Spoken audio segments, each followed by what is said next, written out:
Presiden Amerika Serikat Donald Trump menegaskan tidak ada kesepakatan dengan Iran kecuali penyerahan tanpa syarat. Sebelumnya Iran juga menolak opsi negosiasi untuk menghentikan perang.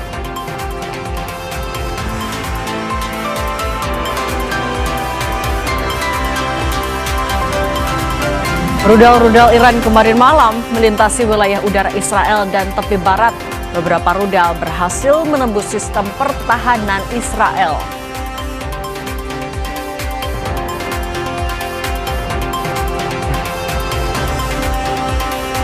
Media Amerika Serikat Washington Post melaporkan pejabat Amerika Serikat menyatakan ada dugaan Rusia memberikan informasi intelijen kepada Iran untuk membantu Teheran menyerang militer Amerika Serikat di Timur Tengah.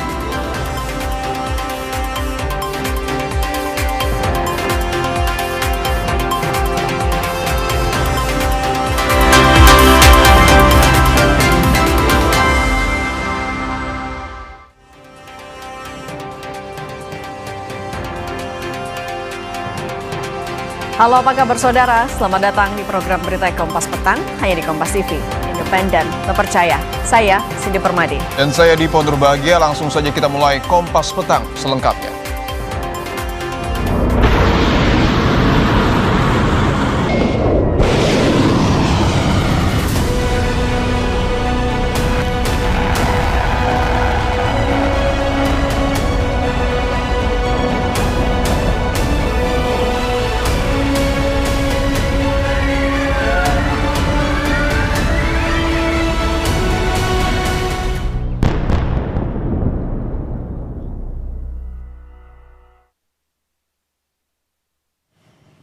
Informasi pertama di Kompas Petang, saudara. Rudal-rudal Iran terlihat melintasi wilayah udara Israel dan tepi barat.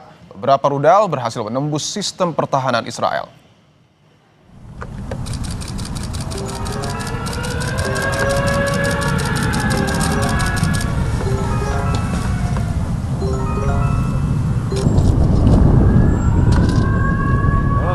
Tak lama setelah serangan baru tersebut, militer Israel mengatakan telah memulai gelombang serangan baru yang menargetkan infrastruktur Iran di Teheran.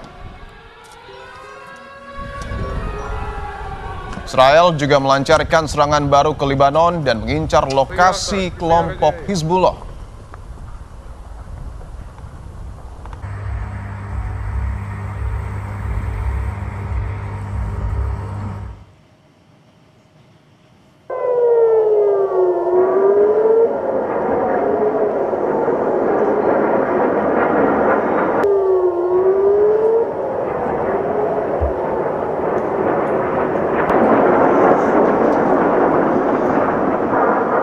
Sirine meraung-raung di seluruh Tel Aviv dan ledakan terdengar jelas saat rudal pertahanan udara diluncurkan untuk mencegat rudal Iran.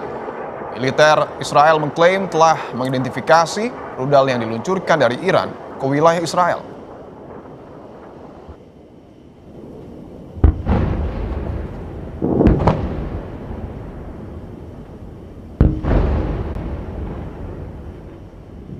Sementara warga diminta berlindung, serangan ini menambah eskalasi konflik antara Iran dan Israel yang terus meningkat dalam beberapa hari terakhir.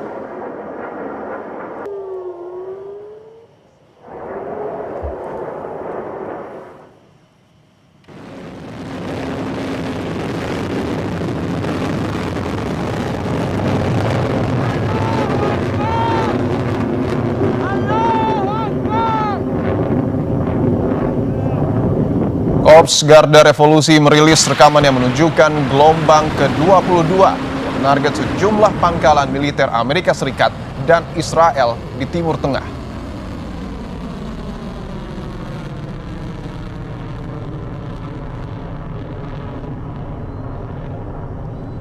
Garda Revolusi Iran menyebut serangan terbaru ini melibatkan rudal balistik dan rudal supersonik Fatah dan Khaybar.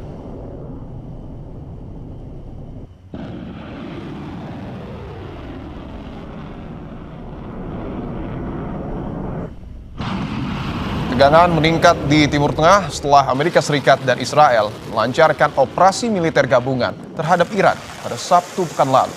Teheran menanggapinya dengan serangan terhadap aset Israel dan Amerika Serikat di kawasan tersebut.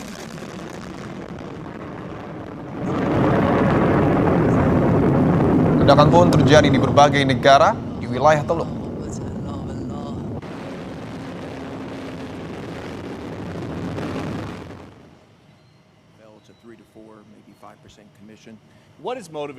Presiden Amerika Serikat Donald Trump mengklaim tentara Angkatan Laut, komunikasi Iran, dan para pemimpin Iran telah hancur. Dalam percakapan lain, Trump menanggapi pertanyaan seorang jurnalis mengenai keterlibatan Rusia dalam membantu serangan Iran dengan menyebutnya pertanyaan bodoh.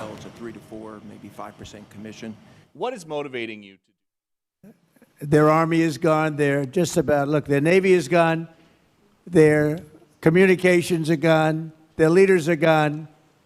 2 sets of their leaders are gone. They're down to their 3rd set. It sounds like the Russians are helping Iran target and attack Americans now. That's an easy problem compared to what we're doing here. I mean, but can I be honest? It's just, I have a lot of respect for you. You've always been very nice to me. What a stupid question that is to be asking at this time. We're talking about something else. Can we keep this maybe a little bit? Go ahead, please.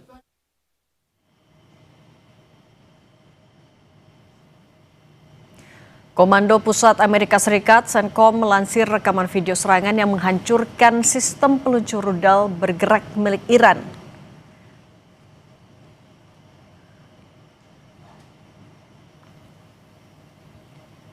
Serangan bagian dari operasi Epic Fury ini memasuki fase yang oleh para pejabat Amerika Serikat digambarkan sebagai fase yang menentukan.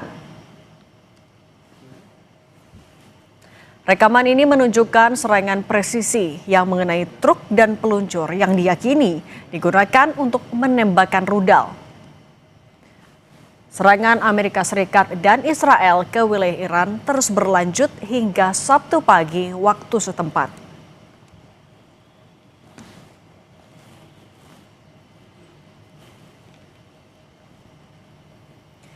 Di tengah saling serang yang masih terus berlangsung, militer Israel merilis video yang diklaim sebagai serangan terhadap bunker yang diduga milik pemimpin tertinggi Iran, Ali Khamenei.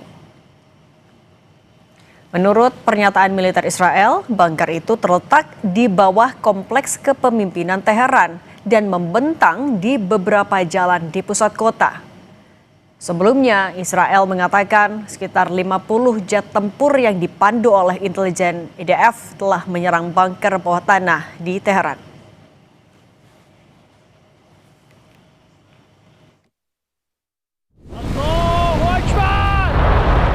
Perang Iran dengan Amerika Serikat yang didukung Israel sudah berlangsung sepekan. Konflik ini diperkirakan akan berlangsung lama. Presiden Amerika Serikat Donald Trump menegaskan tidak ada kesepakatan dengan Iran kecuali penyerahan tanpa syarat. Tidak ada kesepakatan dengan Iran kecuali penyerahan tanpa syarat, tulis Trump di platform Truth Social miliknya pada Jumat lalu. Duta Besar Iran untuk Indonesia, Muhammad Burujerdi, menegaskan negaranya tidak membuka negosiasi damai dengan Amerika Serikat dan Israel yang telah menyerang negaranya. Ia menyebut Iran telah berupaya membangun diplomasi damai dengan Amerika Serikat melalui sejumlah perundingan. Namun, bukannya kesepakatan damai yang dicapai, justru serangan rudal yang didapat.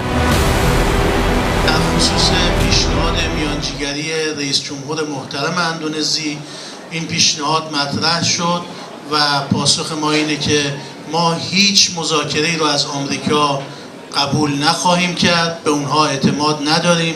ما 3 بار با اونها مذاکره کردیم، به هر 3 بار در پایان مذاکرات یا در وسط مذاکرات به ما حمله کردند و ما تکلیف آمریکای جنایتکار و صهیونیست رو در میدان جنگ تعیین می‌کنیم.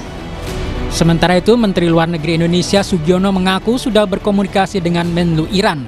Sugiono menekankan Indonesia siap memainkan peran konstruktif dalam mendorong perdamaian, termasuk menyatakan kesediaan untuk memfasilitasi dialog atau mediasi dengan tujuan mencegah eskalasi lebih lanjut.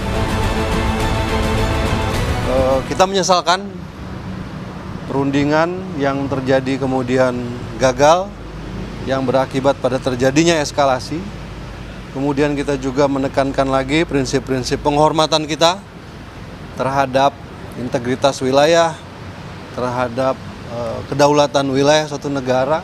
Kemudian kita juga menekankan kembali pentingnya untuk kembali ke meja perundingan. Dan juga yang pasti kami menyampaikan lagi keinginan dari Bapak Presiden untuk menjadi mediator dalam upaya mendinginkan dan menurunkan eskalasi di wilayah tersebut. Perang harus segera dihentikan. Jangan sampai ada korban sipil terus berjatuhan. Kedua pihak yang bertikai harus menyelesaikan konflik di meja perundingan.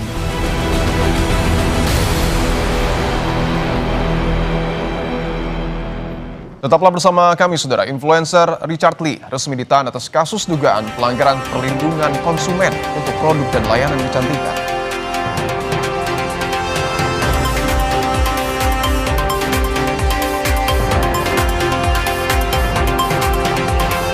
Meningkatnya eskalasi perang Amerika Serikat dan Israel dengan Iran, pemerintah akan pulangkan bertahap WNI di Iran mulai Jumat 6 Maret.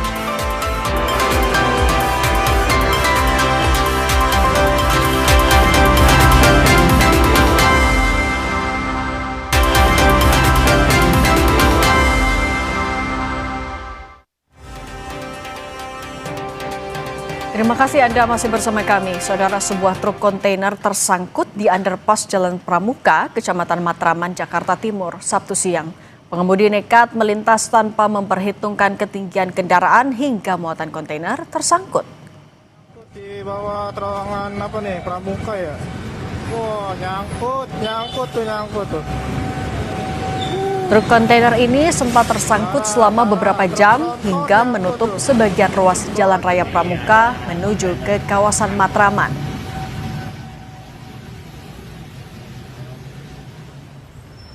Petugas Polsek Matraman dan Satlantas Polres Metro Jakarta Timur langsung mengevakuasi truk kontainer dari kolong underpass. Truk ditarik mundur menggunakan truk lain agar bisa dievakuasi petugas. Akibatnya sempat terjadi kemacetan arus lalu lintas dari arah Pemuda menuju Matraman karena kendaraan hanya bisa menggunakan sebagian ruas jalan.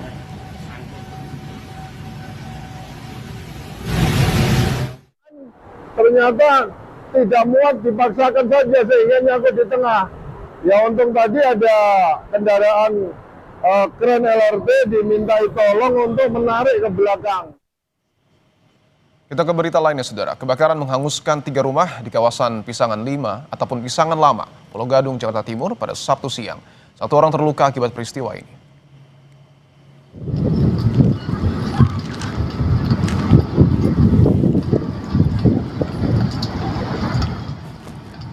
Asap tebal mengepul di Jalan Pisangan Lama 3, Kecamatan Pulau Gadung, Jakarta Timur. Si jago merah melahap 3 rumah petak yang berada di kawasan tersebut.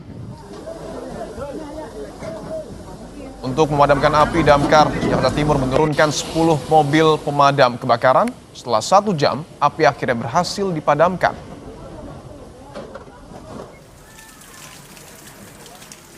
Perwira Piket Sudin Damkar Jakarta Timur mengatakan kebakaran diduga berasal dari kebocoran gas salah satu rumah.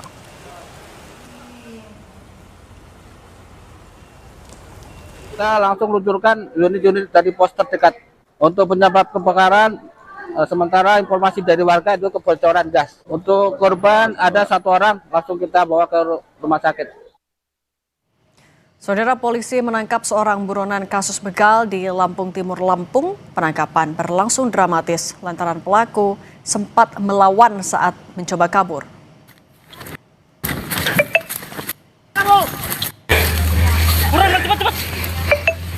Siram deh. Borgol. Ya. Senjata. Inilah detik-detik penangkapan seorang pelaku begal Kecamatan Sekampung Udik, Kabupaten Lampung Timur, Lampung. Penangkapan berlangsung dramatis karena pelaku berusaha kabur melalui perkebunan singkong.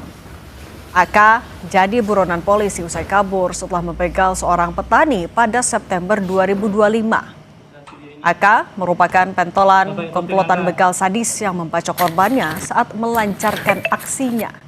Atas perbuatannya akan dijerat dengan pasal pencurian dengan kekerasan dengan ancaman pidana maksimal 20 tahun penjara. Pemeriksaan sementara untuk pelaku merupakan residivis dan diduga telah beberapa kali melakukan aksi pencurian dan pencurian dengan kekerasan. Kemudian kami masih dalam pengembangan penyidik. Saudara, polisi menahan influencer Richard Lee yang merupakan tersangka kasus dugaan pelanggaran perlindungan konsumen terkait produk dan layanan kecantikan.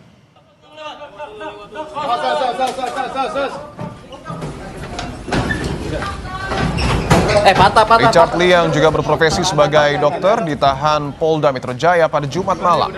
Penahanan dilakukan setelah polisi memeriksa Richard Lee selama 4 jam. Dalam pemeriksaan sebelum penahanan, Richard Lee menjawab 29 pertanyaan dari penyidik. Richard Lee tidak memberikan pernyataan apapun saat digiring penyidik ke ruang tahanan Polda Metro Jaya. Kabid Humas Polda Metro Jaya Kombes Budi Hermanto dalam pernyataan tertulis mengatakan penahanan Richard Lee dilakukan dengan pertimbangan tindakan tersangka dinilai menghambat penyidikan.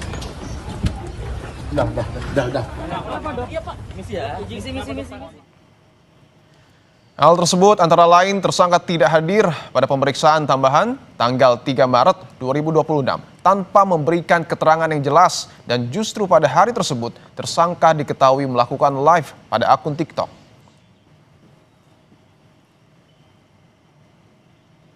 Kabid Humas Polda Metro Jaya Kombes Budi Hermanto dalam pernyataan tertulis mengatakan penahanan Richard Lee dilakukan dengan pertimbangan tindakan tersangka dinilai menghambat penyidikan.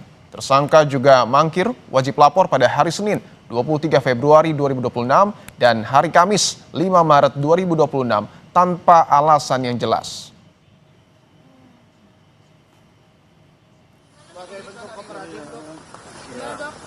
Richard Lee ditetapkan sebagai tersangka sejak 15 Desember 2025 dalam kasus pelanggaran di bidang kesehatan dan perlindungan konsumen terkait produk dan perawatan kecantikan.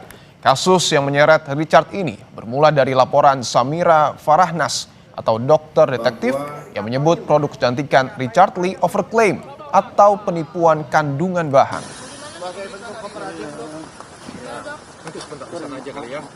Kondisi sehat, Dok? Sehat. Lebih lengkap soal proses hukum Richard Lee dalam kasus pelanggaran di bidang kesehatan dan perlindungan konsumen terkait produk dan perawatan kecantikan, kita bahas bersama Guru Besar Fakultas Hukum Universitas Jenderal Sudirman, Hipnu Nugroho. Prof. Hipnu, selamat petang. Selamat petang, Mbak Cindy. Prof. Hipnu, kalau dari awal kita lihat kan sebenarnya pasal yang disangkakan sudah memenuhi faktor pertimbangan objektif untuk dilakukan penahanan. Tapi ketika sekarang ia mangkir dari pemeriksaan, kemudian baru ditahan, ini adalah alasan yang cukup kuat berarti ya? Ya, saya kira alasan yang kuat, Mbak. Jadi sekarang itu memang dalam suatu penahanan itu ada dua syarat, objektif dan subjektif. Tadi saya katakan, objektif apa? Terhadap tindak pidana yang diancam 5 tahun ke atas. Sudah cukup. Alasan subjektif, tidak ada kekhawatiran melarikan diri, menghilangkan bukti, dan menghambat pemeriksaan. Nah, kalau kita mendengar dipanggil beberapa kali tidak hadir dan kemudian ternyata dia tersangka melakukan TikTok, saya kira itu suatu tindakan yang tepat ya untuk pembelajaran bahwa itu sebagai hak subjektif daripada penyidik Polda. Karena apa, Mbak? Kalau sampai ini berlarut, Polda pun juga jadi problem, bisa juga diperadilankan, menghambat dalam suatu atau mungkin juga penundaan. Inilah yang saya kira di dalam KUHP dan KUH baru 2025 itu meletakkan sebagai asas cepat dalam suatu persidangan. Sehingga siapapun yang terperiksa dalam suatu proses hukum segera untuk diselesaikan. Karena dalam KUH baru ketika ada penundaan, ketika ada dugaan penundaan, itu bagian dari upaya paksa dalam suatu penyelesaian perkara. Nah, dalam hal inilah saya kira suatu tindakan Polda dalam hal untuk tidak terjadi hal-hal terhadap gugatan dari pihak lain terhadap pemeriksaan Richard Lee. Itu. Prof. Hipnu, tapi kalau misalnya dia mangkir kemudian melakukan live TikTok, ini kan bisa dibilang tidak kooperatif. Apakah artinya ini akan bisa berdampak juga pada perjalanan kasusnya? Memberatkan mungkin? Ya, Nah itu nanti dalam suatu persidangan, kalau terhadap persidangan lain, kalau persidangan diadjudikasi itu adalah meletakkan bagaimana proaktif terhadap kasus yang sedang berjalan. Tapi kalau di dalam praadjudikasi adalah bagaimana penyidik untuk melakukan suatu pemeriksaan, untuk melakukan suatu pemberkasan, tidak bertele-tele, tidak ada suatu hambatan. Karena dalam suatu hukum tadi katakan asas cepat ini jadikan suatu primordial dalam suatu penyelesaian hukum. Gitu. Nah, Prof, kalau misalnya ini kan kasus yang dilaporkan terkait dugaannya ketidaksesuaian produk, repacking produk tidak steril. Dalam proses penyidikannya sebenarnya pembuktiannya harusnya seperti apa? Proses hukum yang berjalan oleh polisi harusnya seperti apa? Ya, karena ini sudah masuk kaitannya produk terkaitan dengan zat-zat tertentu, saya kira Polda sudah meletakkan ahli farmasi terhadap forensik dari ilmu-ilmu farmasi yang bersangkutan. Apakah produk ini ada terkait dengan zat tertentu, apakah sangat membahayakan, saya kira ahli farmasi forensik itulah nanti akan menjelaskan tentang produk-produk tertentu. Jadi kalau memang hasil pemeriksaan lab dari Polda terhadap hasil pemeriksaan ahli lab forensik ada dugaan penyalahgunaan, ada pelanggaran, saya kira itu yang ditetapkan. Makanya ancamannya itu berat itu, 435 dan Undang-Undang Perlindungan Konsumen di atas 5 tahun. Disitulah saya kira sebagai bukti awal di dalam melakukan tindakan menangkap pemeriksaan tersangka kepada yang bersangkutan. Ini kan kasusnya juga melibatkan seorang influencer dengan followers yang juga besar. Apakah fokus publik fokus publik kan juga sorotannya ke sini. Apakah ini bisa menjadi faktor dorongan tambahan kepada Polda untuk kasusnya diselesaikan secara cepat untuk memberikan kepastian hukum? Ya, karena begini Mbak, ini kan kasus kecantikan kan luar biasa Mbak, banyak sekali Mbak. Paling tidak dengan penyelesaian ini, kalau ada potensi-potensi lain akan berpikir.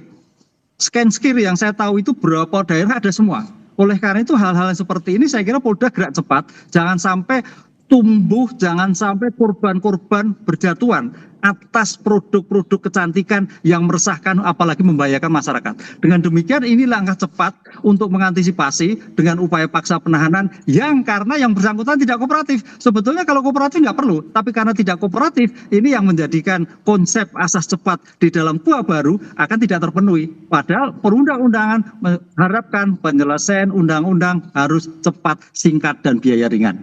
Baik, Prof. Ibnu Nugroho, terima kasih sudah berbagi bersama kami. Sehat selalu, Prof. Usai jeda akan ada informasi terkait dengan militer Israel menyerang Beirut, Lebanon untuk menghancurkan infrastruktur perlawanan Hizbullah.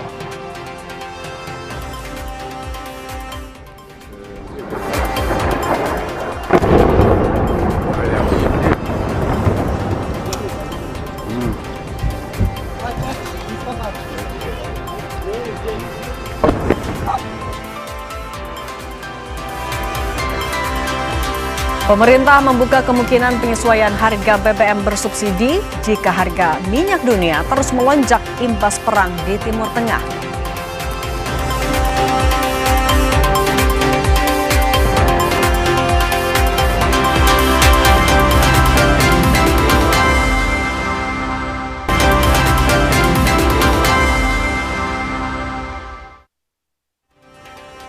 Kompas Petang kami lanjutkan saudara. Militer Israel menyerang Beirut, Lebanon untuk menghancurkan infrastruktur perlawanan Hizbullah.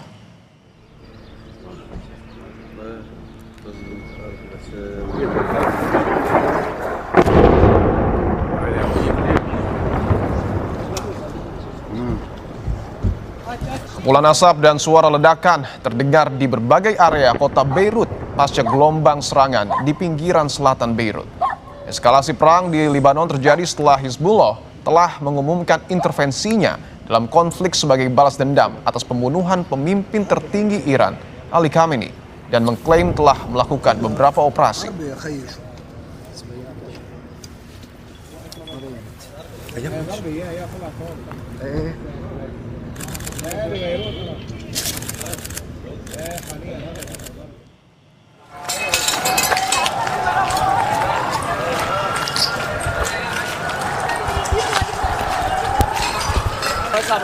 Sementara itu, Perdana Menteri Israel Benjamin Netanyahu mengatakan Israel terus menyerang Iran dan Lebanon dengan kekuatan besar.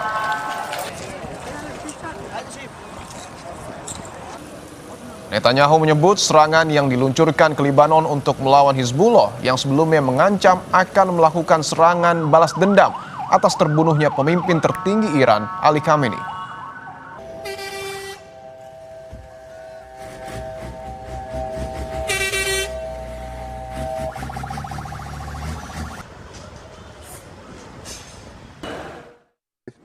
אני פה בבסיס חיל האוויר בדרום הארץ עם הטייסים המופלאים שלנו ושל ארצות הברית וצוותי הקרקע המסורים. שיתוף הפעולה הוא היסטורי בין צבא ארצות הברית לצה"ל, בין חיל האוויר לחיל האוויר האמריקני. אנחנו ממשיכים להלום במטרות משטר הטרור באיראן וגם מול גורמי הטרור בלבנון, וההישגים הם גדולים אבל המלאכה עוד מרובה. אני רוצה שוב להודות לידידי הנשיא טראמפ על שיתוף הפעולה בינינו, בין ישראל וארצות הברית. יחד נמשיך ויחד נשיג את המשימות שלנו בעזרת השם. Pemerintah akan memulangkan bertahap warga negara Indonesia di Iran mulai Jumat 6 Maret. Evakuasi menyusul meningkatnya eskalasi perang Amerika Serikat dan Israel dengan Iran.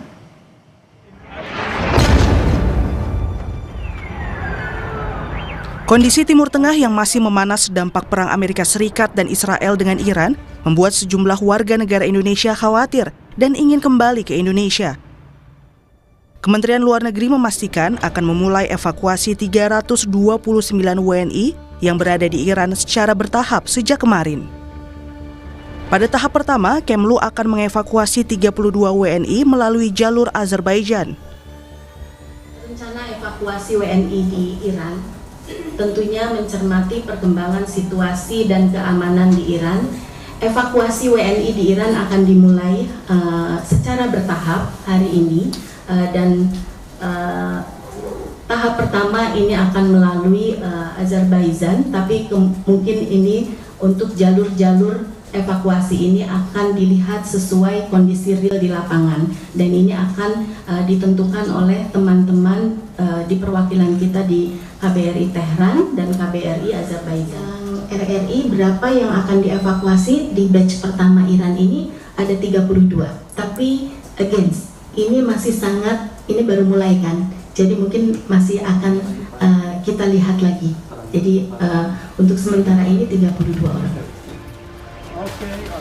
Sejumlah negara seperti Filipina dan Rusia sudah mengevakuasi warganya dari Iran dan sejumlah negara terdampak perang di Timur Tengah. Namun tantangan evakuasi ini tak mudah, mengingat perang Amerika Serikat, Israel dan Iran meluas ke negara Timur Tengah lainnya. Sehingga mereka menutup wilayah udara dan membuat rute penerbangan internasional terganggu. Tim Liputan, Kompas TV.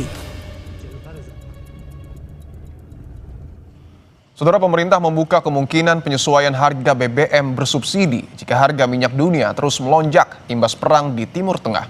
Hal ini diungkap Menteri Keuangan Purbaya.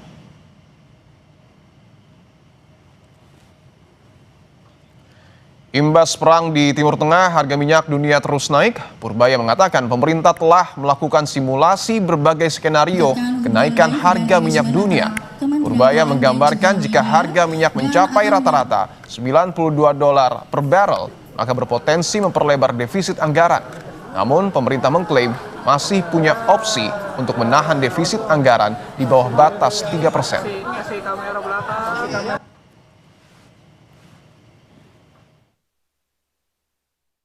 Exercise untuk masing-masing harga minyak sampai berapa, gimana kondisi APBN kita.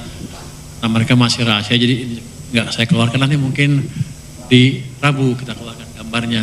Tapi yang jelas kita udah exercise sampai kalau harga minyak naik ke $92 per barrel, apa dampaknya ke defisit. Kalau nggak diapain, defisit kita naik ke 3,6% kalau nggak salah dari PDB. Itu kalau kita nggak ngapa-ngapain. Tapi kan biasanya kita bisa melakukan langkah-langkah penyesuaian sehingga kita bisa menjaga tetap di bawah 3%. Pertamina sudah mensosialisasikan jika stok BBM aman, namun antrian kendaraan masih terlihat di stasiun pengisian bahan bakar di Jember, Jawa Timur. Warga mengaku ikut panik membeli BBM karena takut BBM langka imbas perang di Timur Tengah. Katanya ada di blokade untuk jalur perdagangan minyak yang di Iran itu. Jadi kasarannya Iran sing perang, Indonesia sing repot ini. Jadi panik juga ya Pak? Oh iya. Aduh, padahal.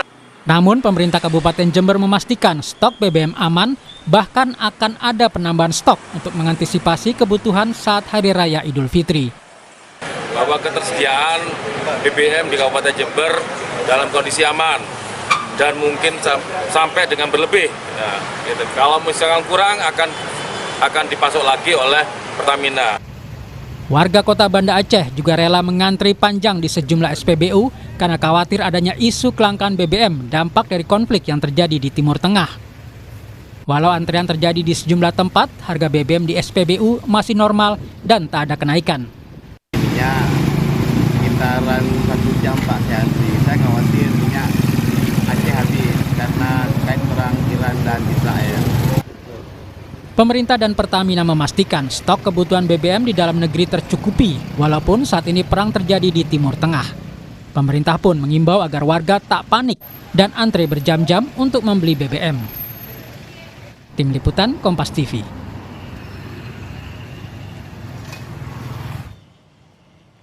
Sementara itu, Menteri SDM Bahlil Lahadalia meminta masyarakat tetap tenang karena stok BBM nasional masih aman. Bahlil menjelaskan bahwa daya tampung BBM nasional mencapai 25 hari, sedangkan standar minimal ketersediaan BBM di atas 20 hari.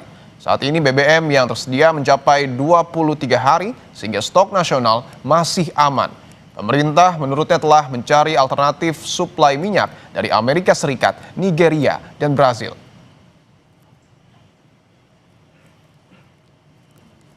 Nah, itu aman, jadi nggak perlu ada panik, nggak perlu. Suplai lancar. Kita itu ambil dari Middle East, itu minyak mentahnya bukan minyak jadi. Pertamina sudah men-sweep dari Middle East, kita ambil di Amerika, kemudian dari Nigeria, dan dari Brazil. Informasi usai jeda, Rusia dilaporkan memberikan informasi intelijen kepada Iran untuk membantu Teheran menyerang militer Amerika Serikat di Timur Tengah.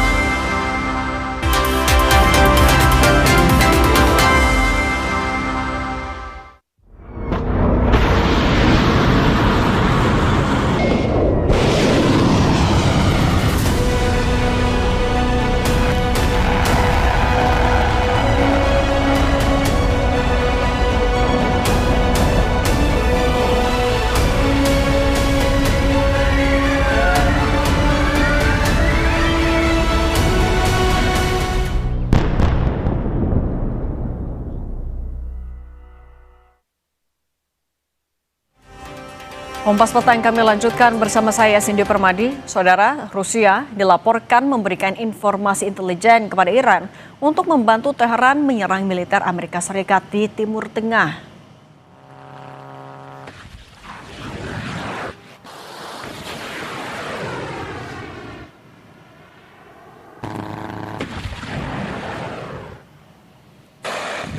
Media terkemuka AS The Washington Post melaporkan 2 pejabat AS yang mengetahui hal ini mengatakan Rusia diduga telah memberikan informasi intelijen kepada Iran yang dapat membantunya menyerang kapal perang, pesawat, dan aset-aset militer AS lainnya di Timur Tengah.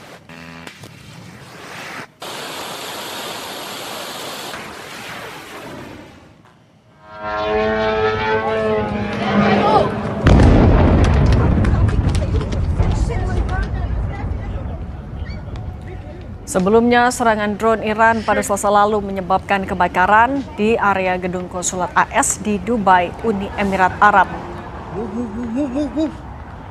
Selain di Dubai, serangan terjadi di kedutaan besar AS di Riyadh, Arab Saudi. 2 drone menghantam kedutaan hingga menyebabkan kebakaran. Meski hal tersebut dibantah Duta Besar Iran untuk Arab Saudi. Also seeing intense Israeli airstrikes target the Lebanese capital of Beirut. The Israeli military says that it's targeting Hezbollah operational and logistic points in the city, and Hezbollah has said that it has launched drones.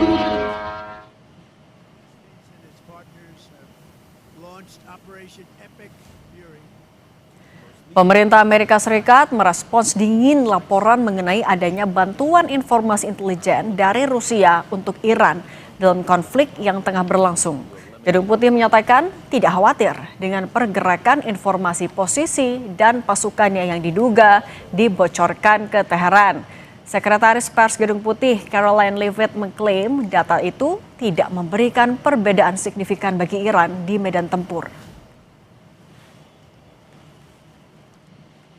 Is that it clearly is not making a difference with respect to the military operations in Iran, because we are completely decimating them.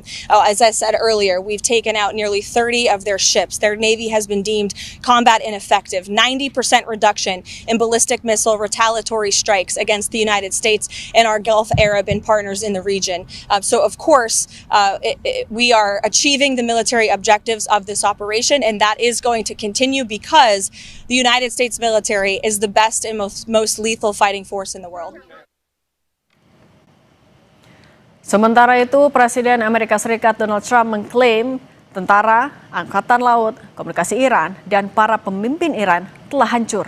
Dalam percakapan lain, Trump menanggapi pertanyaan seorang jurnalis mengenai keterlibatan Rusia dalam membantu serangan Iran dengan menyebutnya pertanyaan bodoh. Their army is gone. They're just about, look, their navy is gone. Their communications are gone. Their leaders are gone. 2 sets of their leaders are gone. They're down to their 3rd set. It sounds like the Russians are helping Iran target and attack Americans now. That's an easy problem compared to what we're doing here. I mean, but can I be honest? It's just, I have a lot of respect for you. You've always been very nice to me. What a stupid question that is to be asking at this time. We're talking about something else. Can we keep this maybe a little bit? Go ahead, please.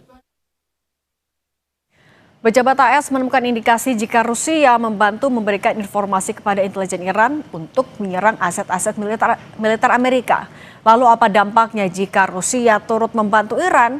Apakah hal ini akan berdampak perang semakin dahsyat? Kita bahas bersama Direktur di Indonesia Intelligence Institute, Ridwan Habib, dan mantan Duta Besar RI untuk Rusia, Profesor Hamid Awaludin. Selamat petang semuanya. Selamat petang. Selamat petang. Oke, saya ke Prof. Hamid dulu ya. Prof. Hamid, 2 pejabat AS temukan ada indikasi bantuan Rusia untuk intelijen Iran. Seberapa valid informasi ini? Saya kira juga valid. Sedangkan orang tidak berperang saling memata-matai. Apalagi dalam perang. Pertanyaan yang relevan mungkin adalah apa urgensi dan kepentingan Rusia menyuplai informasi ke Iran? Itu pertanyaan yang bahwa ada saling memata-matai pasti. Dalam keadaan damai saja orang saling memata-matai kan, apalagi kalau negara besar. Ya. Karena spy on itu adalah sebuah mekanisme pertahanan, mekanisme penyerangan. Jadi dalam hubungan internasional yang namanya spy on atau espionage itu lumrah sekali kejadiannya. Nah, tapi Prof. Hamid tadi juga kalau kita dengarkan pernyataan dari Trump, dia juga kayak seakan menolak untuk menjawab serius atau menjawab detail pertanyaan soal ini sebenarnya bentuk apa? Menjaga hubungankah atau ada indikasi lain Anda baca?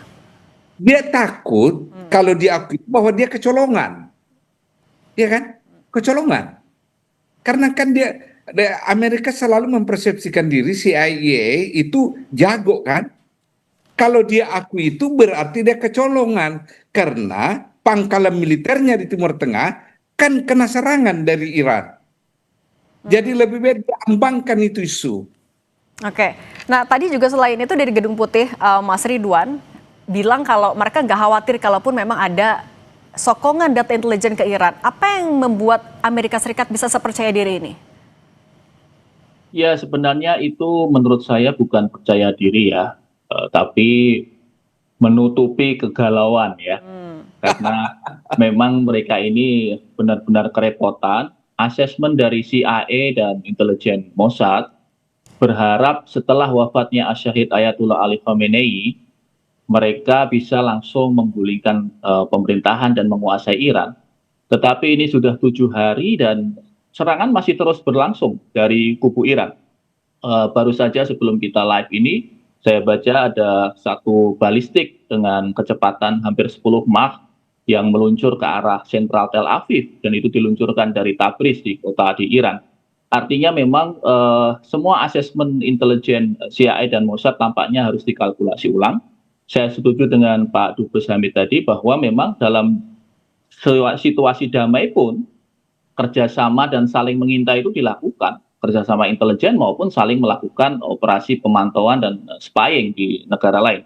Dan kita sangat melihat ya hubungan baik antara VEVAK, Badan Intelijen Iran, dengan FSB Rusia. Selama ini hubungannya sangat bagus. Kita baca ada beberapa pelatihan bersama dan sangat memungkinkan itu dilakukan suplai data itu. Nah, Mas Ridwan, berarti kalau dengan bantuan data intelijen dari Rusia, sebenarnya posisi Iran akan semakin unggul di atas Israel dan Amerika Serikat? Ya, saya kira tidak hanya dari Rusia ya. Kita melihat 2 atau 3 hari yang lalu, satu portal berita dari China, dari Tiongkok, itu bahkan membuat liputan tentang pangkalan-pangkalan Amerika di negara-negara Teluk. Liputannya ini istimewa, kenapa? Karena derajat koordinatnya lengkap, jumlah armadanya ada berapa lengkap, pesawatnya apa saja lengkap, termasuk rute-rutenya.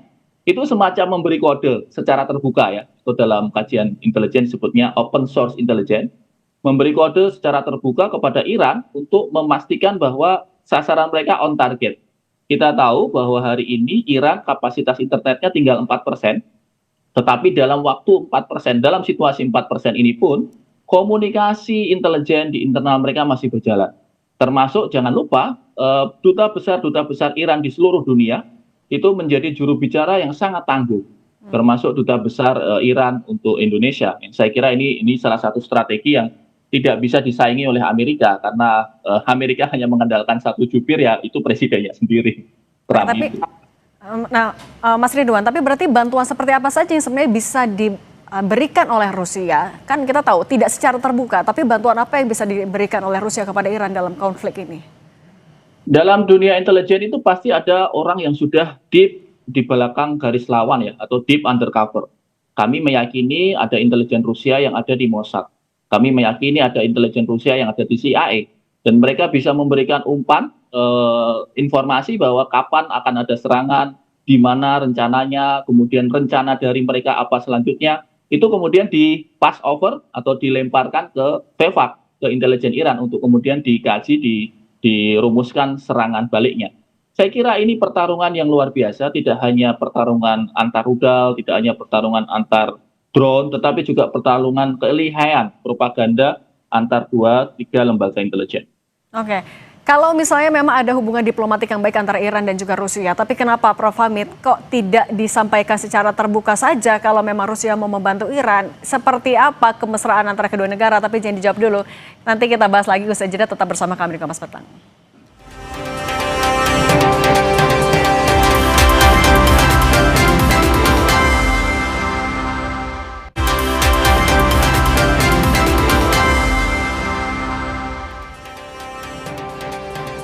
Saudara, rekaman CCTV menunjukkan momen sebuah rudal menghantam di sebelah sekolah putra di Qazvin, Iran, menyebabkan kepanikan di antara siswa dan staf.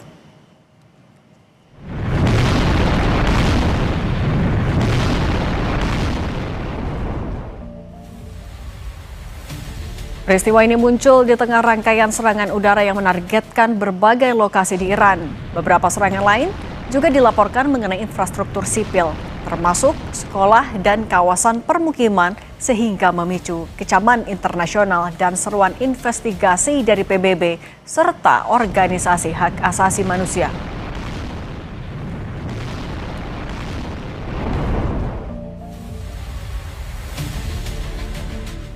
Kita lanjutkan juga dialog bersama dengan Mas Ridwan Habib dan Prof. Hamid Awaludin. Prof. Hamid, kalau misalnya informasi intelijen Rusia untuk Iran itu valid menurut Anda, kenapa bantuan atau support dari Rusia ini tidak disampaikan belak-belakan aja? Di mana titik temu antara Rusia dan Iran sampai bisa memiliki hubungan diplomatik yang begitu erat sebenarnya? Ini kan perang. perang ya. Baik orang yang memata-matai dan yang dimata-matai pasti tidak ada yang mau mengaku. Ya kan? Itu dulu filosofinya, namanya mata-mata. Harus clandestine, ya. Kedua, di mana titik tautnya Iran dengan Rusia begini. Siapapun yang melawan Amerika itu adalah teman Rusia. Kan kita kembali kepada format perang dingin ini antara dua kekuatan dahsyat kan. Sejak perang dingin, sejak perang dunia kedua selesai, kita hidup dalam perang dingin. Sampai sekarang, satu-satunya momen Rusia dengan Amerika bisa kerjasama waktu menggempur Saddam Hussein jilid pertama. Itulah yang disebut badai gurun. Ya kan? Selebihnya itu sudah saling mengintai. Nah, negara yang paling vokal melawan Amerika sejak revolusi Iran tahun 79 yaitu Iran. Yang makanya sempat diboikot 30 tahun kan? Yep. Oke. Karena posisi begitu ya Rusia akan mendukung Iran. Tapi kalau begini Prof. Hamid, lagian Iran itu sekutu Syria, terutama pada rejim Assad, dan Syria adalah sekutu Iran. Jadi tali temalinya ini kompleks sekali ini masalah. Oke, tapi Prof. Hamid, kalau dalam hukum internasional soal operasi intelijen terkait juga dengan saling memata-matai, ini seperti apa sih? Jadi gini, di hukum internasional tidak ada satupun instrumen hukum yang membicarakan tentang espionage.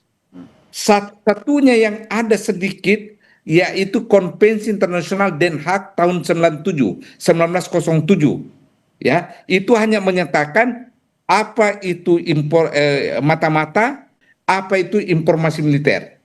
Lalu ditegaskan di dalam protokol tambahan 1 Konvensi Jenewa tahun 49. Di situ dikatakan mata-mata dalam perang internasional manakala ketangkap basah tidak bisa diberi hak istimewa dalam bentuk status prisoners of war, tawanan perang. Artinya dia diproses, dihukum itu. Lebih dari itu pengaturannya adalah pengaturan hukum nasional. Jadi tidak ada secara spesifik instrumen hukum internasional yang mengatur secara detail mengenai kegiatan mata-mata atau espionage. Oke. Kemudian juga soal bantuan selain Rusia, Mas Ridwan, kenapa sebenarnya negara-negara sekutu Iran lainnya tidak ada yang juga secara terbuka memberikan dukungan atau membantu Iran dalam konflik ini? Apa konsekuensinya memangnya? Ya, semua kan sedang menghitung ya karakteristik negara-negara besar, terutama Tiongkok misalnya, itu tentu saja melakukan kalkulasi yang lebih jeli terlebih dulu, tidak buru-buru memastikan dukungan. Tapi saya kira memang karakteristik yang utama dari Iran itu senantiasa mampu membuat situasinya unpredictable. Misalnya ketika jet tempur dari Israel yang diklaim berhasil menghancurkan pangkalan-pangkalan pesawat tempur Iran, ternyata bermunculan di media sosial bahwa itu sebenarnya hanyalah lukisan gitu ya. Hanyalah lukisan yang kemudian digambarkan seperti pesawat tempur dan kemudian itu ditembak dari atas. Jadi mereka menembak lukisan. Ya ini salah satu kelihayan intelijen Iran dan memang ini mungkin Prof. Hamid juga paham. Budaya Persia itu kan sudah lama sekali ya. Kebudayaan mereka itu adalah kebudayaan negara besar. Bahkan kalau kita tanyakan, dibandingkan misalnya kebudayaan Iran dengan kebudayaan Amerika, ya Amerika kalah jauh. Amerika baru 1776 gitu kan. Sementara Persia ini sudah sejak zaman nabi-nabi di masa lalu. Jadi saya kira pertarungan ini akan panjang. Rusia dan China tentu menghitung ulang, mengkalkulasi apakah mereka akan secara terbuka memberikan dukungan atau selalu menggunakan channel-channel intelijen atau back channel. Oke, Prof. Hamid, saat ini kan juga mungkin bantuannya tidak dilakukan secara terbuka, tapi apakah ada momentum yang bisa jadi trigger untuk Rusia secara terbuka ikut turun langsung di konflik di Timur Tengah ini? Saya kira untuk ikut langsung tidak ya, karena sama-sama berhitung bahayanya kalau dua kekuatan nuklir saling berhadapan, ya. Jadi ini perang adalah perang mendukung dari belakang. Saya tidak melihat ada kemungkinan Rusia berhadapan langsung dengan Amerika, enggak. Artinya walaupun misalnya perang berlanjut lama, ada kemungkinan krisis, Rusia akan menahan diri. Begini ya, kalau perang ini berlanjut lama, Amerika kalah. Jadi Amerika harus kalau mau menangkan perang adalah secepatnya. Kenapa? Sejak Perang Dunia Kedua, Amerika tidak pernah menang perang kalau perang itu durasinya lama. Lihat contohnya nih ya. Itu perang Korea, perang Vietnam, terakhir dengan Taliban. Ya tak? Itu. Satu-satunya possibility-nya Amerika menang kalau perangnya itu berdurasi pendek. Karena andalan Amerika kan teknologi, bukan daya tahan pasukan, bukan mental tentara, bukan. Teknologi. Oke, kalau misalnya memang sebenarnya Amerika Serikat tidak bisa nih untuk perang lama, Mas Ridwan, tapi juga ada polling terbaru di Amerika Serikat kalau ternyata mayoritas warga juga tidak mau Amerika melakukan serangan ke Iran. Ini mungkin didengarkan, dipertimbangkan oleh Trump nggak dengan dua faktor ini? Pilihan Trump sekarang tinggal 3 dan tiga-tiganya buruk buat Trump. Yang pertama, dia harus menyatakan menang, menyatakan sepihak menang, dan mundur ya, pasukannya mundur, tidak lagi menyerang. Dan itu pernyataan sepihak itu akan ditertawakan dunia. Karena semua tahu bahwa Iran masih bisa bertahan, rezimnya nggak ganti. Jadi opsi satunya juga merugikan Trump. Opsi yang kedua, memaksa Trump untuk mengirimkan pasukan darat atau ground invasion. Ini yang ditunggu-tunggu Iran. Karena mereka ini, jangan lupa, luas sekali. Ini 1/6 Eropa. 80 kalinya Israel luasnya itu. Jadi itu yang ditunggu-tunggu dan gerilyanya IRGC sudah siap menanti prajurit-prajurit Amerika yang tadi kata Prof. Hamid mentalnya tidak sekuat mentalnya prajurit Iran. Yang kedua, Trump blunder juga. Yang ketiga, ini kalau nekat Trump bisa mengaktifasi protokol nuklir. Dan kalau itu terjadi, pasti Beijing akan bereaksi keras, Rusia akan bereaksi keras dan deadlock situasinya. Jadi tiga-tiganya ini sudah merupakan zero sum game buat Trump. Dan dia tampaknya mencoba menutupi kegelisahannya dengan jumpa pers, meledek wartawan, tertawa-tawa. Tetapi kita tahu, mungkin pakar psikologi mungkin bisa melihat bahwa wajah Trump sebenarnya sangat-sangat cemas.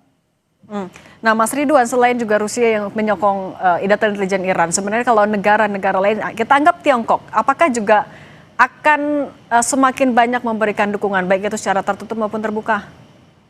Ya, jangan lupa, intelijen itu ada yang disebut dengan human intelligence, ada yang disebut dengan signal intelligence, ada yang disebut dengan cyber intelligence.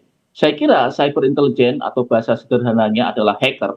Hacker-hacker dari Tiongkok, ini saya kira juga sudah bergerilya ya.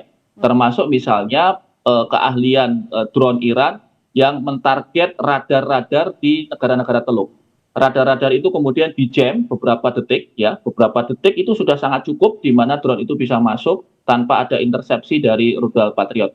Saya meyakini ya, walaupun tidak ada bukti, meyakini pasti akan ada campur tangan cyber intelligence, bisa saja itu dari Tiongkok, bisa saja dari Rusia, karena dua lembaga ini secara kapabilitas cyber intelligence-nya sangat bagus. Kalau bantuan intelijen yang bisa terus disokong dalam kondisi seperti ini sudah 1 minggu berjalan, seperti apa saja? Ya, propaganda terutama ya, permainan intelijen ini kan permainan klaim dan permainan opini ya. Dan saya kira juga Presiden Iran baru saja kira-kira 2 jam yang lalu mengeluarkan video dan dia meminta maaf kepada negara-negara Teluk bahwa Iran tidak bermaksud menyerang negara-negara itu, tetapi mereka hanya menyerang kepentingan Amerika dan Israel yang ada di negara itu. Ini semacam gestur yang menurut saya sangat baik, dan tampaknya dengan gestur ini pastinya nanti pemimpin-pemimpin Teluk, Bahrain, Oman, Uni Emirat Arab, Arab Saudi pasti akan berpikir ulang untuk terus membantu Amerika dalam operasi yang merugikan semua ini. Prof. Hamid, kalau misalnya Anda melihat ada beberapa negara sekutu Amerika Serikat yang pangkalan militernya diserang oleh Iran, dengan mengetahui ada Rusia yang turut membantu memberikan data intelijen kepada Iran, apakah negara-negara di Timur Tengah ini ada kemungkinan untuk melakukan serangan balasan?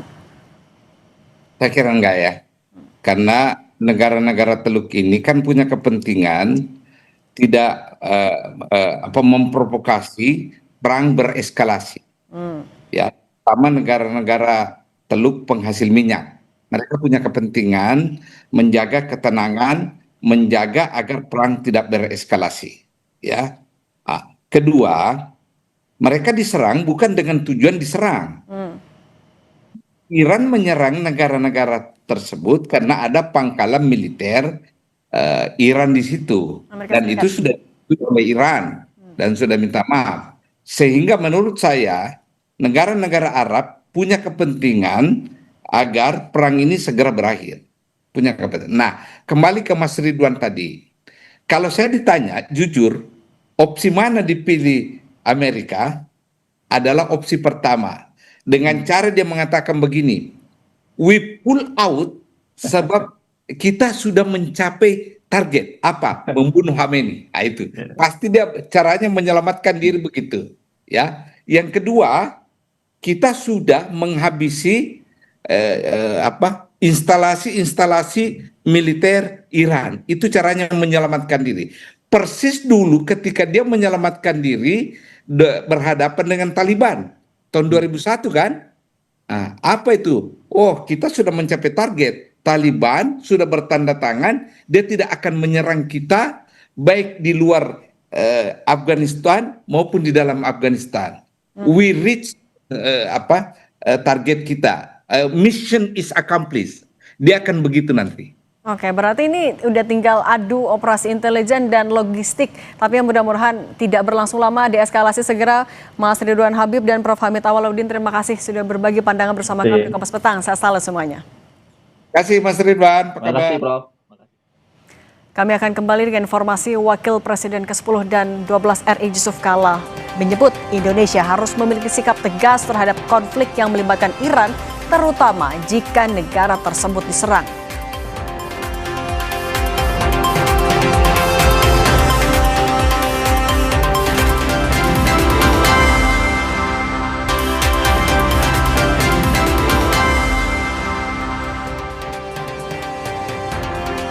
Saudara Wakil Presiden ke-10 dan ke-12 RI Yusuf Kala bicara mengenai sikap yang seharusnya dilakukan Indonesia terhadap konflik di Iran.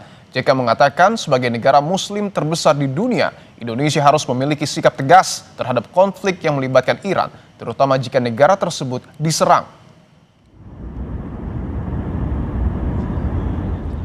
Menurutnya Indonesia perlu menunjukkan keberpihakan terhadap negara yang menjadi korban serangan. Ia menilai sikap tersebut penting agar Indonesia tetap konsisten dalam mendorong kerjasama dengan negara-negara di kawasan Asia dan dunia Islam. Kita karakternya kadang-kadang juga bingung juga, tidak kerja keras. Kita harus ada keberpihakan sebagai negara yang diserang, negara yang teraniaya. Harus kita punya sikap. Kalau tidak punya sikap kan kehilangan kita diplomasi kerjasama dengan negara-negara Asia, negara-negara Islam sebagai penduduk Islam terbesar. Mesti ada keberpihakan. Masa kita berpihak ke Israel? Masa kita berpihak ke Amerika yang menyerang dia? Logikanya kita harus berpihak dong kepada negara Iran itu. Perang Iran dengan Amerika Serikat yang didukung Israel sudah berlangsung sepekan. Konflik ini diperkirakan akan berlangsung lama. Presiden Amerika Serikat Donald Trump menegaskan tidak ada kesepakatan dengan Iran kecuali penyerahan tanpa syarat. Tidak ada kesepakatan dengan Iran kecuali penyerahan tanpa syarat, tulis Trump di platform Truth Social miliknya pada Jumat lalu. Duta Besar Iran untuk Indonesia, Muhammad Burujerdi, menegaskan negaranya tidak membuka negosiasi damai dengan Amerika Serikat dan Israel yang telah menyerang negaranya. Ia menyebut Iran telah berupaya membangun diplomasi damai dengan Amerika Serikat melalui sejumlah perundingan. Namun, bukannya kesepakatan damai yang dicapai, justru serangan rudal yang didapat.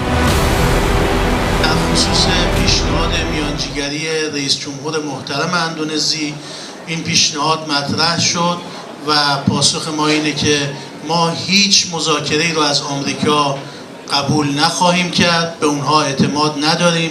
ما 3 بار با اونها مذاکره کردیم، به هر 3 بار در پایان مذاکرات یا در وسط مذاکرات به ما حمله کردند و ما تکلیف آمریکای جنایتکار و صهیونیست رو در میدان جنگ تعیین می‌کنیم. Sementara itu, Menteri Luar Negeri Indonesia Sugiono mengaku sudah berkomunikasi dengan Menlu Iran. Sugiono menekankan Indonesia siap memainkan peran konstruktif dalam mendorong perdamaian, termasuk menyatakan kesediaan untuk memfasilitasi dialog atau mediasi dengan tujuan mencegah eskalasi lebih lanjut. Kita menyesalkan perundingan yang terjadi kemudian gagal, yang berakibat pada terjadinya eskalasi. Kemudian kita juga menekankan lagi prinsip-prinsip penghormatan kita terhadap integritas wilayah, terhadap kedaulatan wilayah suatu negara. Kemudian kita juga menekankan kembali pentingnya untuk kembali ke meja perundingan, dan juga yang pasti kami menyampaikan lagi keinginan dari Bapak Presiden untuk menjadi mediator dalam upaya mendinginkan dan menurunkan eskalasi di wilayah tersebut. Perang harus segera dihentikan, jangan sampai ada korban sipil terus berjatuhan. Kedua pihak yang bertikai harus menyelesaikan konflik di meja perundingan.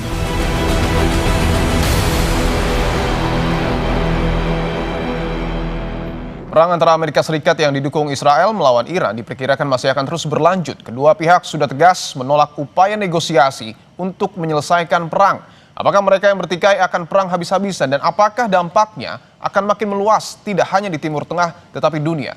Kami akan membahasnya bersama dosen dan Ketua Departemen Ilmu Hubungan Internasional UGM, Ibu Ririn Tri Nurhayati. Bu Ririn, selamat petang. Selamat petang. Bu Ririn, saya ingin langsung tanyakan bahwa Amerika Serikat dan juga Iran sudah tegas menolak untuk melakukan negosiasi. Apakah artinya mereka akan perang habis-habisan? Ya, menurut saya ya mereka tentu kemudian menolak ya untuk saat ini. Dari di hari ke-6 atau ke-7 mereka melakukan peperangan saling serang satu sama lain. Menurut saya masih cukup berat bagi mereka untuk mengatakan mereka akan menghentikan. Karena mereka tentu saja, apalagi Amerika Serikat sebagai sebuah negara besar, mereka ingin menunjukkan bahwa mereka memiliki kekuatan yang kemudian dapat menekan negara lain jika itu bertentangan dengan kepentingannya. Begitu juga dari sisi Iran sebagai negara yang diserang. Nah, ini sebenarnya dari sisi Iran tentu juga akan melakukan pembelaan ya, bela diri yang memang secara hukum internasional itu ada basisnya dalam UN Charter, sehingga dia akan berusaha untuk melawan semampu dia dengan kekuatan yang mereka miliki. Sehingga untuk dalam waktu dekat, saya kira dalam hitungan hari mereka belum akan mengatakan untuk akan segera mengakhiri. Kemudian tentu saja ini memang sangat berisiko bagi keamanan internasional, terutama juga dari kawasan ya, yang saat ini sudah terasa bagaimana kemudian negara-negara Teluk, negara-negara tetangganya yang memiliki menjadi military basis bagi Amerika Serikat kemudian menjadi target serangan dari Iran, karena sebenarnya yang ingin dilakukan Iran adalah ingin menunjukkan bahwa dia melakukan pembelaan diri sebagai hak negara berdaulat. Baik, tadi Bu Ririn menegaskan bahwa nampaknya dalam beberapa waktu ke depan Amerika dan juga Iran ini akan sama-sama tegas menolak negosiasi, artinya perang akan terus berlanjut. Tapi pertanyaan selanjutnya, apakah ada celah Bu Ririn untuk kemudian berunding, misalnya dengan melibatkan lembaga internasional seperti salah satunya PBB? Ya, saya sangat berharap kemudian akan ada pihak yang kemudian memaksa menekan kedua negara ini untuk kemudian mau memikirkan ulang betapa resiko dari perang yang berjalan ini sangat merugikan bagi kedua belah pihak. Dari sisi Amerika Serikat, meskipun dari hitungan mungkin ya dari sisi penduduk militernya, jumlah powernya mungkin tidak sebesar yang tentu saja tidak sebesar yang sudah dirasakan korbannya dari sisi Iran, gitu. Tapi kemudian dari sisi Iran ini juga tentu sangat berat ketika kemudian ada sudah sekian ratus ribu penduduk yang menjadi korban, karena meskipun disampaikan bahwa target-target serangan adalah target untuk kekuatan militer Iran, tapi kenyataannya ada banyak sekali target-target sipil yang kemudian juga menjadi target sasaran serangan dari Amerika Serikat. Artinya kemudian perlu untuk segera menghentikan, dan kami sangat berharap PBB menjadi, kami sangat optimis bahwa PBB bisa menjadi salah satu opsi yang perlu dimanfaatkan oleh komunitas internasional untuk kemudian memperkuat kembali peran PBB sebagai organisasi internasional yang legitimate, memiliki keabsahan besar begitu. Apakah hanya PBB atau mungkin terbuka peluang juga BOP ataupun Dewan Perdamaian yang Indonesia menjadi salah satu anggota di dalamnya ini juga bisa berperan untuk kemudian menjadi mediator di antara kedua ataupun ketiga negara? Menurut saya kalau itu adalah BOP, Board of Peace, yang dipimpin oleh Presiden Trump, saya kira cukup pesimis ya bahwa kemudian BOP bisa menjadi pihak yang kemudian akan mendorong pihak negara-negara ini untuk, terutama Iran, untuk menghentikan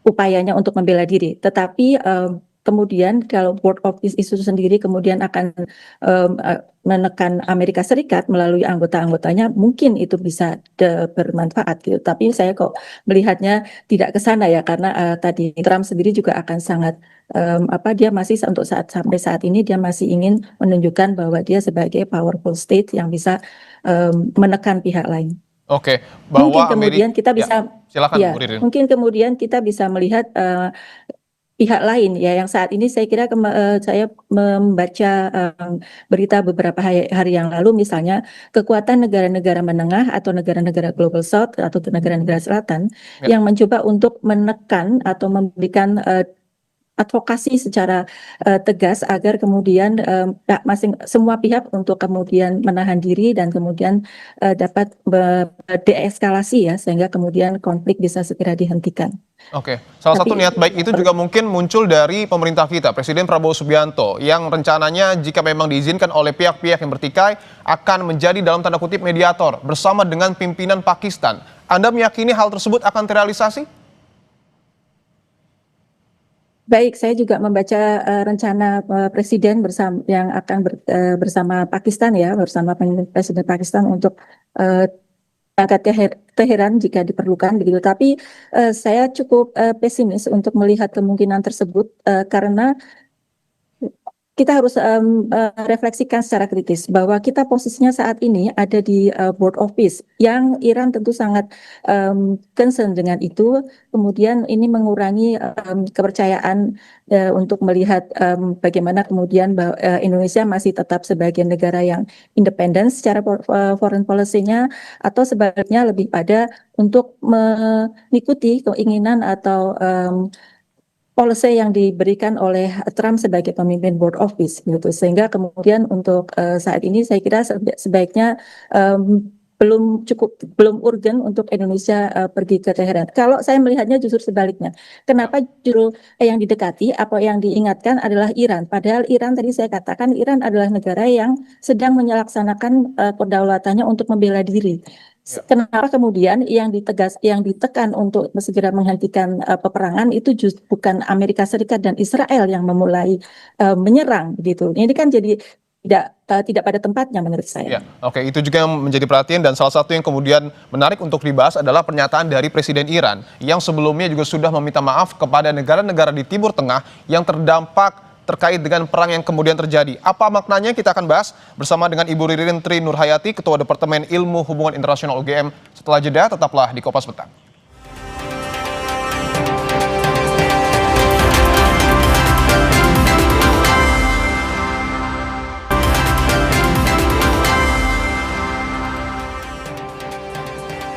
Berbagai rudal Iran terlihat melintas wilayah udara Israel, dan tepi barat beberapa rudal berhasil menembus sistem pertahanan Israel.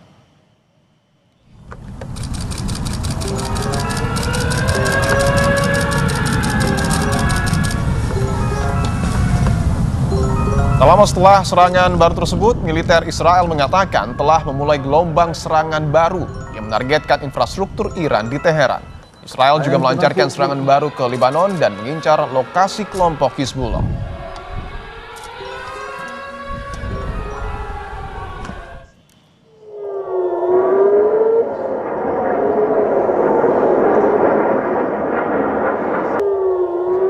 Sirine meraung-raung di seluruh Tel Aviv dan ledakan terdengar jelas saat rudal pertahanan udara diluncurkan untuk mencegat rudal Iran. Militer Israel mengklaim telah mengidentifikasi rudal yang diluncurkan dari Iran ke wilayah Israel, sementara warga diminta berlindung.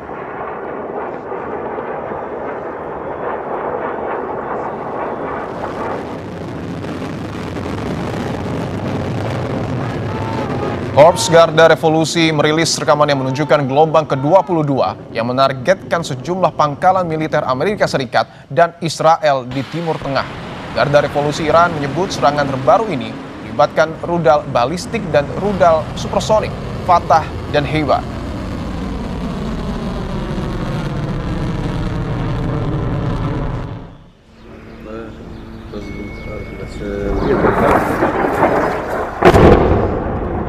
Militer Israel menyerang Beirut, Lebanon untuk menghancurkan infrastruktur perlawanan Hizbullah. Kepulan asap dan suara ledakan terdengar di berbagai area kota Beirut pasca gelombang serangan di pinggiran selatan Beirut. Eskalasi perang di Lebanon terjadi setelah Hizbullah telah mengumumkan intervensinya dalam konflik sebagai balas dendam atas pembunuhan pemimpin tertinggi Iran, Ali Khamenei, dan mengklaim telah melakukan beberapa operasi.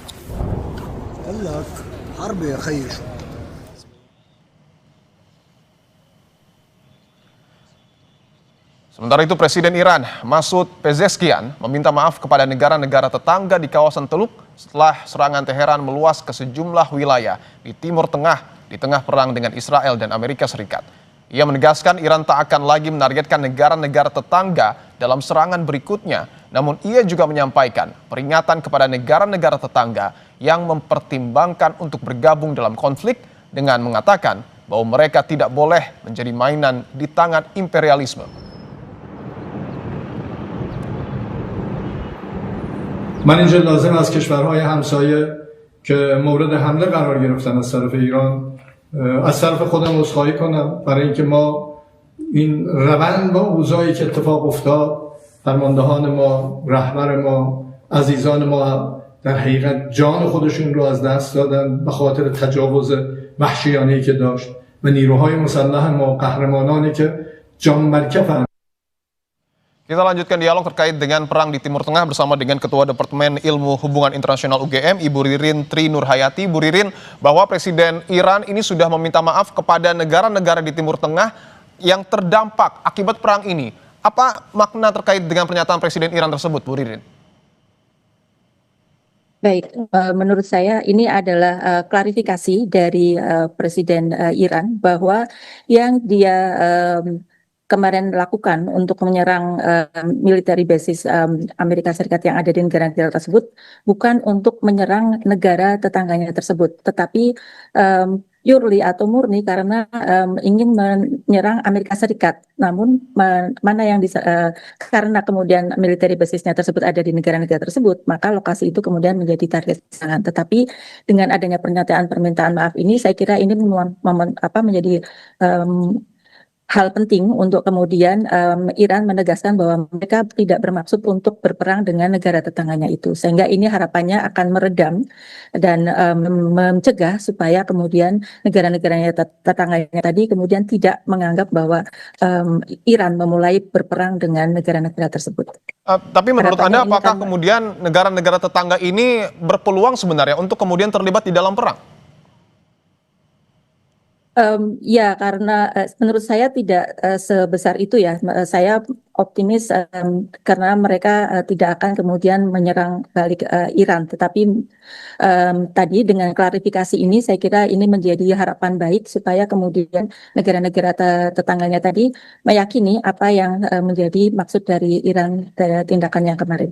Oke, saya ingin tanyakan kepada Bu Ririn terkait dengan pernyataan Wapres kita ke-10 dan 12 yang menyebut bahwa sebenarnya Indonesia ini harus berpihak untuk kemudian menjaga komunikasi negara kita dengan negara-negara Islam. Artinya nampaknya Wapres Yusuf Kala, Wapres ke-10 dan 12 menginginkan bahwa kita berpihak ke Iran. Bagaimana Anda memaknai hal ini? Baik, ya kalau dalam konteks yang sekarang terjadi, saya menyepakati bahwa kemudian saat ini yang seperti yang disampaikan oleh Wapres Yusuf Kala, ketika kemudian yang terjadi konteks yang sekarang yang terbaru ini adalah Iran adalah negara yang diserang oleh Israel dan Amerika Serikat. Padahal ada proses perundingan yang sedang berjalan. Dan sebelumnya juga Iran ketika ada kecurigaan dari Amerika Serikat dan sebagainya, mereka selalu berusaha untuk melakukan cara-cara penyelesaian dengan perundingan dan sebagainya. Tapi kemudian justru dihianati oleh Amerika Serikat dan Israel dengan kemudian Israel menyerang terlebih dahulu dan kemudian didukung oleh Amerika Serikat. Sehingga memang kemudian jadi penting bagi Indonesia untuk menunjukkan secara tegas kepada dunia dan juga khususnya kepada Iran bahwa dalam hal ini Indonesia menghormati hak Iran untuk membela diri dan kemudian bisa kemudian dengan demikian mungkin dari sisi itu kemudian akan bisa meyakinkan Iran bahwa tujuan dari Indonesia untuk tadi kalaupun Indonesia masih ingin kemudian menjadi penengah yang netral, menjadi penengah yang netral sebenarnya kemudian akan dipercaya begitu. Baik. Singkat saja Bu Ririn, bahwa Presiden Iran sudah meminta maaf kepada negara-negara tetangga. Apakah ini cukup mampu untuk kemudian menekan eskalasi perang yang kemudian terjadi di Timur Tengah?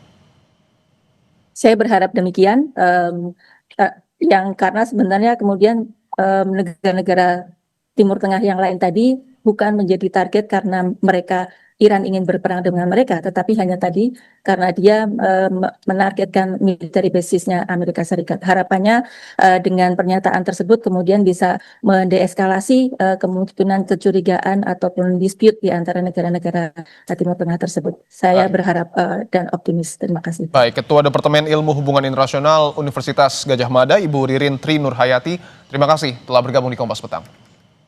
Terima kasih, Mas Dion. Saudara, usai jeda kami bawa Anda ke Makassar untuk menikmati kontro bakar dengan wangi rempah dari saus khusus untuk berbuka puasa.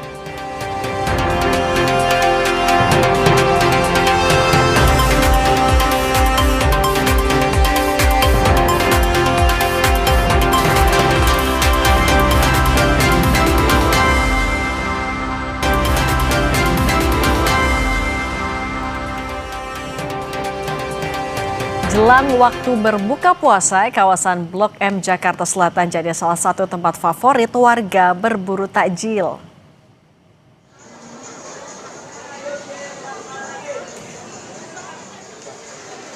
Berbagai takjil khas dalam negeri maupun kuliner mancanegara tersedia di Blok M.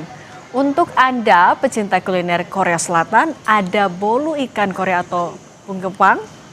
Berbagai varian sus dan seafood juga tersedia dan bisa jadi menu pilihan untuk berbuka puasa. Tidak hanya makanan, beragam minuman juga tersedia di Blok M.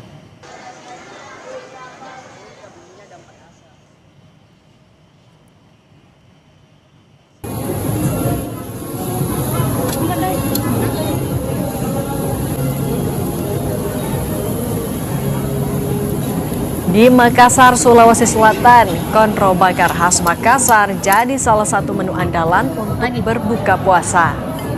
Daging iga bakar alias kontro bakar dikenal karena aromanya yang khas dengan wangi rempah dari saus khusus yang mengandung keluak.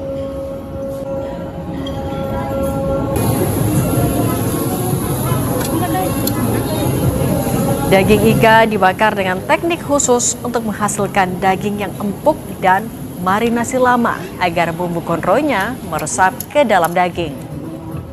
Lagi.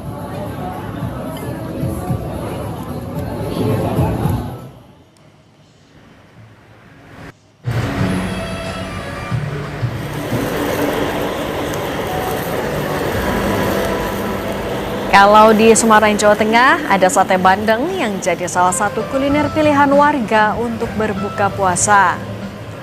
Di warung bandeng Juwana Erlina, bandeng disulap jadi menu lezat menggugah selera, dipadukan dengan segarnya tomat. Cita rasa asin, manis, jadi daya tarik sate bandeng untuk berbuka puasa.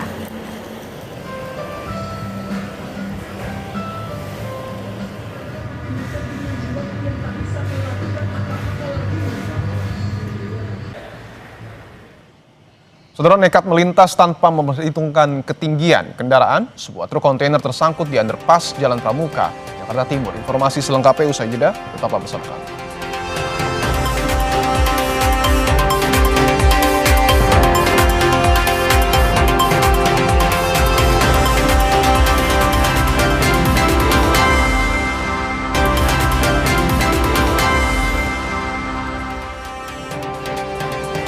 Sebuah truk kontainer tersangkut di underpass Jalan Pramuka, Kecamatan Matraman, Jakarta Timur pada Sabtu siang. Pengemudi nekat melintas tanpa memperhitungkan ketinggian kendaraan hingga muatan kontainer tersangkut. Terowongan apa nih, Pramuka ya? Wah, nyangkut. Truk kontainer ini sempat tersangkut selama beberapa jam hingga menutup sebagian ruas Jalan Raya Pramuka menuju ke kawasan Matraman. Anggota Polsek Matraman dan Satlantas Polres Metro Jakarta Timur langsung mengevakuasi truk kontainer dari kolong underpass. Truk ditarik mundur menggunakan truk lain agar bisa dievakuasi petugas. Akibatnya sempat terjadi kemacetan arus lalu lintas dari arah Pemuda menuju Matraman karena kendaraan hanya bisa menggunakan sebagian ruas jalan. Nyangkut di bawah terowongan apa nih, Pramuka ya? Kebakaran menghanguskan 3 rumah di kawasan Pisangan Lama, Pulau Gadung, Jakarta Timur, Sabtu siang. 1 orang terluka akibat peristiwa ini.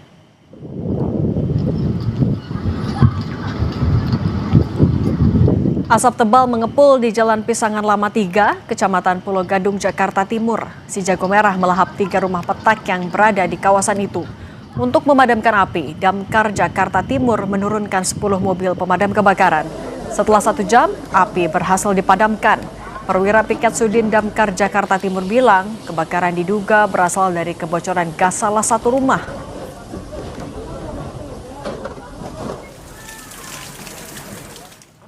Informasi tadi sekaligus menutup jumpa kita di Kompas Petang. Saya Dipon Nurbahagia. Saya Cindy Permadi, terima kasih. Selamat berakhir pekan. Sampai jumpa.